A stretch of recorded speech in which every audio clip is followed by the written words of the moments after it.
Does Gervonta Tank Davis have a chance against Lamont Roach in this rematch? Now, before all you Gervonta Tank fanboys start, oh, Tank this, Tank that, Tank everything, Tank is my god. No.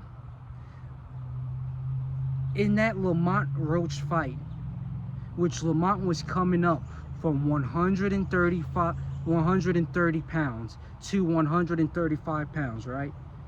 He was the smaller dude, but he looked bigger than Tank. He looked stronger than Tank, and he looked more technically sound than Tank. It's raining. But if you start to actually look at the fight with an objective lens, not with your love for Gervonta Tank Davis, with an objective lens, Tank looked hopeless. Starting off the fight, it looked like he had a game plan on how he wanted to attack and how he was going to knock out Lamont Roach, right? Then over time, to the 8th and 9th round, he starts to drop his hands and fight like he was fighting Frank Martin. And the reason that is important because his team, they're an intelligent group of people. They come in with a game plan for specific fighters, different from the last, right? It looked like he lost his game plan during that fight. It looked like Lamont Roach essentially took everything away from Gervonta Tank Davis. Gervonta hit him with a hard left hook. It did nothing. You know what happened when Lamont hit him with a hard shot? He went off his feet. It looked like Gervonta was coming up to fight Lamont Roach.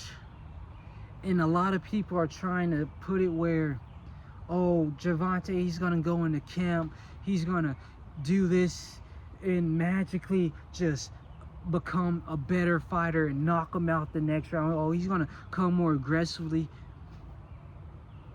From what I saw, it looked like Gervonta Davis tried everything possible to get Lamont Roach out of the ring.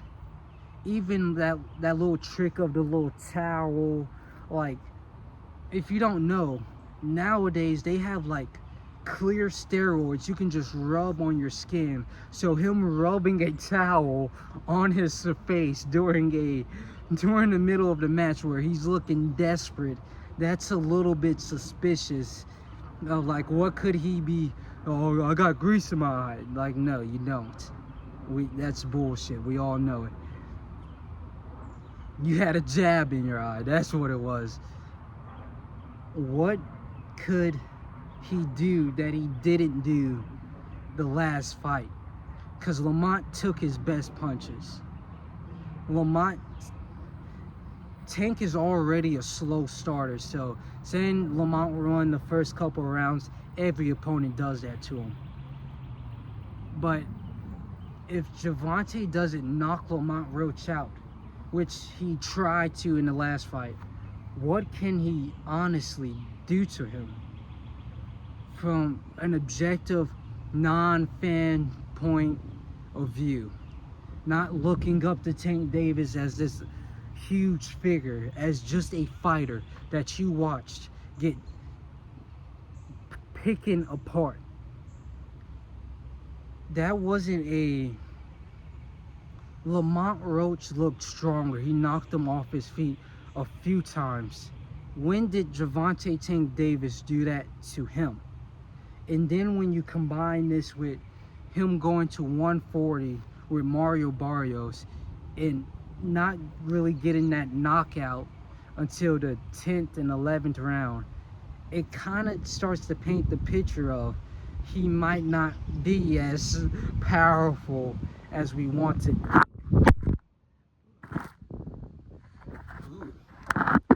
But he might not be as powerful as we all perceive. Now, he never returned to 140, to that pound division ever again. And there's a reason for that. He was losing every round until he started to get that knockdown. and then the knockout. And if he never got that knockout, even with that knockdown, I know you can't really say that because that's not how fighting works, but if he never got that, would he have won against Mario Barrios? Why hasn't he returned back to 140? You got to put these things together where, I hate to say it,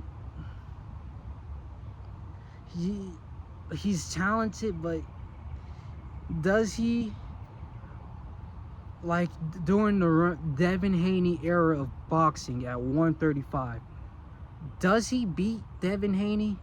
Does he beat Teofimo Lopez? Yeah, he beat Ryan Garcia at 135 when he was fighting at, yes, he was fighting at 135, but a catch weight at 138 with no rehydration clauses. Yeah, we want to say, but he signed it. He signed it because it's the biggest fight in boxing. Everybody wanted to see it. Does he even the knockout from, well, I guess I can't say that he had an injured rib or whatever, because he did drop him with the left cross. But if you look at his resume, it kind of looks more opportunistic. Even when he was trying to get the Loma fight, Loma was already debating retirement right after the Kambosos fight, and I think he just had a back surgery or whatever. So is Gervonta Davis really gonna just magically pull out some skill level that he hasn't shown in his last fights? Is his only chance a puncher's chance against Lamont Roach? Can the only thing he do is knock him out? Is that what he's depending on? Like, I'm sorry, Lamont is only going to get better. That's not what a lot of people are bringing up. He just beat Gervonta Tank Davis. He is on an all-time high. He feels like the champion. Not only that, a pound-for-pound champion.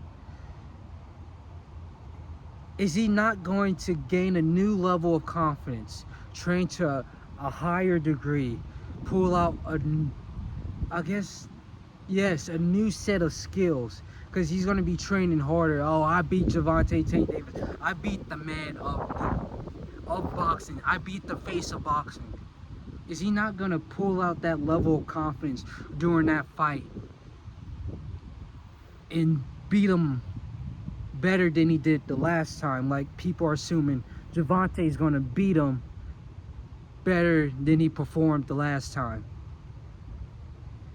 Does it not work both ways, or? It's windy, but I see Lamont winning again, and then Gervonta going to fight like Jake Paul or some shit. But who knows?